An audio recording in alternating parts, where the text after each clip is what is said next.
अस्सलाम वालेकुम students. I hope आप सब ठीक होंगे। आप लोगों को पता है कि हमने लास्ट लेक्चर जो है वो बूलन अलजेब्रा का इंट्रोडक्शन दिया था। बूलन अलजेब्रा जो है इसमें हमें क्या पढ़ने को मिलेगा, ये बूलन अलजेब्रा का कंसेप्ट किसने दिया, जॉर्ज बूल ने कब दिया था, वो सब हमने देखा। और बूलन अलजेब्रा किस किस फील्ड में इस्तेमाल होती है ये भी हमने देखा था। तो इसी चैप्टर का पहला जो टॉपिक है that is logic gates.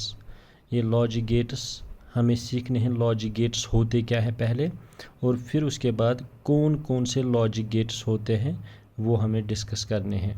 This is the very important question. Logic gates पहले सीखते हैं। लॉजिक गेट्स जो होते हैं they are the fundamental components और building blocks of digital circuits. इसका मतलब है डिजिटल सर्किट अगर हमें बनाना होगा हमें उसके लिए लॉजिक गेट्स की ज़रूरत पड़ती है। Just like cell is the basic unit और fundamental unit of life, same is the case here. Logic gates से ही बनता है एक डिजिटल सर्किट। तो वही हमने लिखा है फंडामेंटल कंपोनेंट्स और building blocks of digital circuits.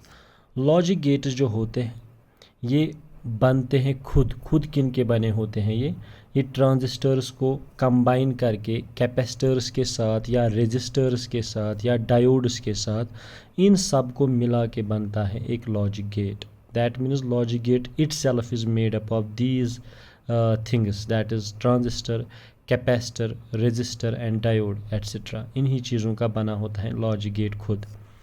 Every logic gate, जितने भी हम लॉजिक गेट्स पढ़ेंगे हर एक लॉजिक गेट कोई ना कोई फंक्शन परफॉर्म करता है। That means every logic gate performs it is particular task और function I can say. Like अभी मैं पढ़ाऊँगा आपको एंड गेट, पहला गेट जो हम पढ़ेंगे उसका अपना अलग काम होगा, और जो और गेट हम दूसरा लॉजिक गेट पढ़ने जा रहे हैं उसका अलग काम होगा। That means every logic gate performs it is particular task. A logic gate can take one or more inputs.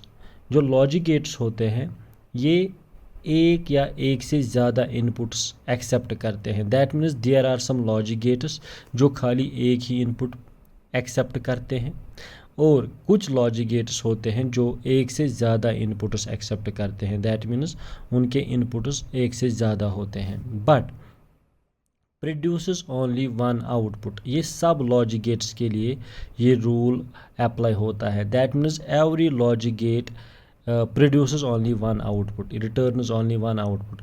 Inputs एक या एक से ज़्यादा हो सकते हैं एक लॉजिक गेट के, मगर आउटपुट हमेशा एक ही होता है एक लॉजिक गेट का। और अब देखते हैं ये इनपुट्स किस फॉर्म में एक्सेप्ट करते हैं। They accept binary values. जैसे मैंने आप लोगों को बोला है बूलन अलजेब्रा के इंट्रोडक्शन में ही कि इस चैप्टर में हम खाली बूलन वैल्यूज़ पे काम करेंगे। That means zero and one पे काम करेंगे।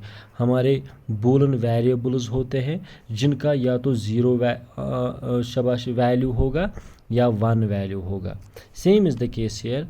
यहाँ पे लॉजिक गेट जो होते हैं ये इनपुट्स एक्सेप्ट करते हैं या आउटपुट प्रोड्यूस करता है खाली in the form of binary values, that means zeros and ones. But zero is represented by, हम ज़ीरो को रिप्रेजेंट करते हैं फॉल्स से। तो whenever I will say false, जब भी मैं आपको फॉल्स बोलूँगा, अब जब हम लॉजिक गेट्स के टाइप्स पढ़ने जा रहे हैं तो आपको समझना है सर ज़ीरो की बात कर रहा है, या ऑफ भी रिप्रेजेंटेशन है ज़ीरो का, और लो, ये तीनों रिप्रेजेंटेशंस हैं ज़ीरो के। That means zero can be called as false, off और low. So whenever I will use these three terms you need to understand that sir is talking about zero input और zero output. One को रिप्रेजेंट किया जाता है इन्हीं का opposite, true से, ऑन से या हाई से। सो जब भी मैं आप लोगों को बोलूँगा द इनपुट इज़ ट्रू, आप लोगों को के दिमाग में आना चाहिए सर वन की बात कर रहे हैं। Logic gates are used in, logic gates कहाँ कहाँ पे इस्तेमाल होते हैं, या तो टेलीफोन्स में, जैसे मैंने आप लोगों को बोला है बूलन अलजेब्रा का इस्तेमाल होता है टेलीकम्युनिकेशन में, ओके। ऐसे ही लैपटॉप्स में, दैट मीन्स लैपटॉप्स में लॉजिक गेट्स का इस्तेमाल होता है, अंदर लैपटॉप्स के अंदर लॉजिक गेट्स लगे होते हैं। और टैबलेट्स जो हम आजकल यूज़ करते हैं, जिनको हम टैब्स भी बोलते हैं, इनमें लॉजिक गेट्स का इस्तेमाल होता है। अब टाइप्स ऑफ लॉजिक गेट्स के टाइप्स कौन कौन से हैं, यही हम पढ़ने जा रहे हैं।